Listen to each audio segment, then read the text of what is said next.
ছেলেদের বন্ধুত্বগুলোতে আমি বরাবরই মুগ্ধ হই।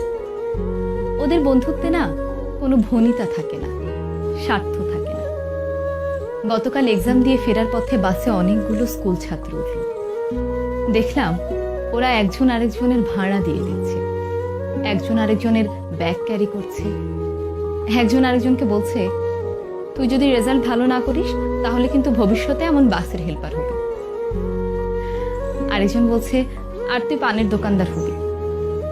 ওদের এই খুনসুটিগুলো দেখতে আমার বেশ ভালো লাগছিল।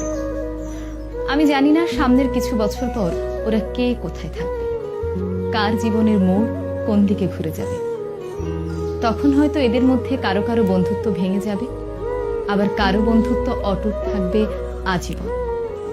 তবে ওদের এখনকার যে বন্ডিংটা, এটা দেখে আমার খুব ভালো লাগলো। ওরাও হয়তো একটা সময় পর এই